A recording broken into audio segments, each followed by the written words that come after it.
The Change Your Name Store, written by Leanne Shirtliff and illustrated by Tina Kugler.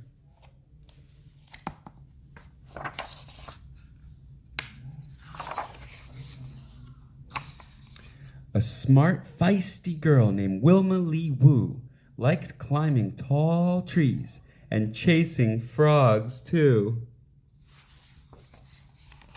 She loved puzzles and trains, and even reading a book, tormenting her brother and attempting to cook.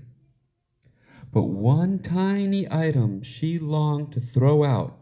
My name, it's so boring, so blah, she would pout, determined to fix the one thing she deplored. She set out in search of the Change Your Name store. She trudged and she trudged with a map as her guide up and down the streets. They were busy and wide.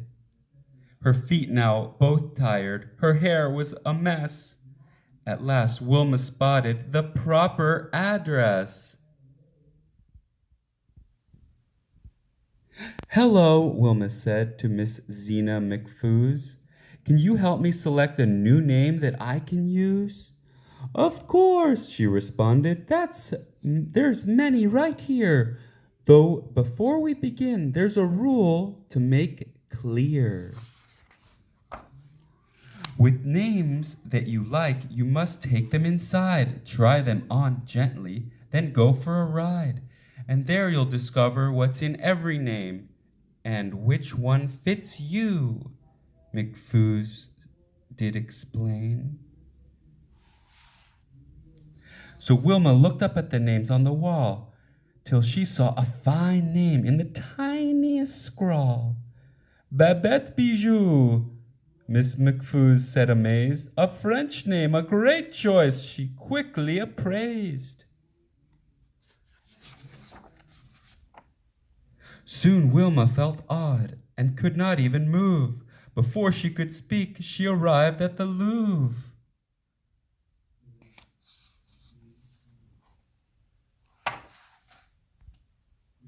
A beret on her head and a café à latte. She felt rather stared at, like an art on display. And when she returned, she said with a start, "Oh no, that's not me. I can't play that part. This name is better. It's this one, you see. Samia bint Sami al-Salah. That's me."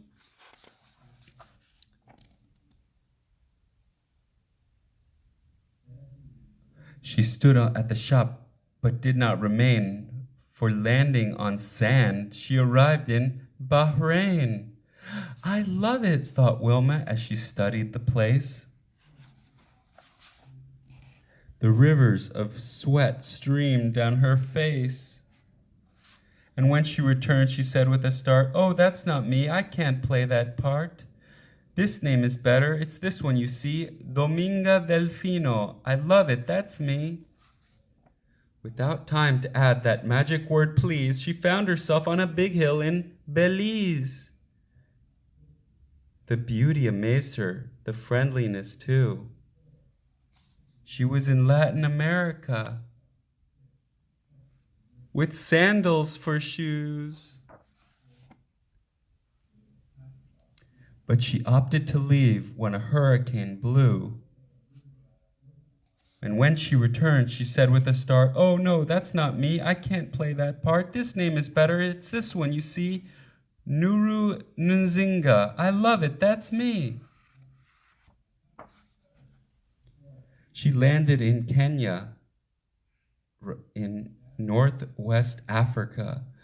The night sky was all dark, but a sign was lit up that read National Park. With creatures around her, she saw their big eyes. She wondered if choosing a new name would be wise.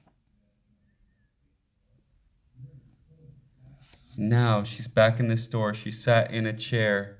"There's no names I like," she said in despair. "Not Nuru, not Samia, not Dominga, not Babette. I do not like one, said Wilma, upset.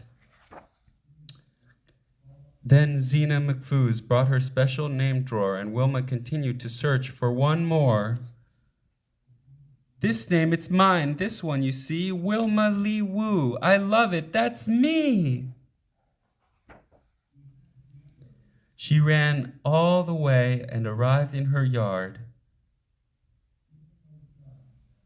And she thanked Mick McFoos as she grabbed her name card.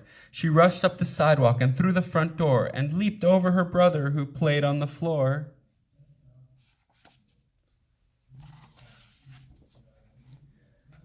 Her dad sat there reading. Her mom was on her phone. Guess what? Wilma asked in an excited tone. I found it, my name, she said, seeking praise, and finally her parents looked up from a daze. What is it? Do tell us, they urged, and they cried. They waited in wonder. What did she decide? With all eyes on her now, she shouted with glee, I'm Wilma, I'm Will Girl, I'm Wilsey, I'm me. The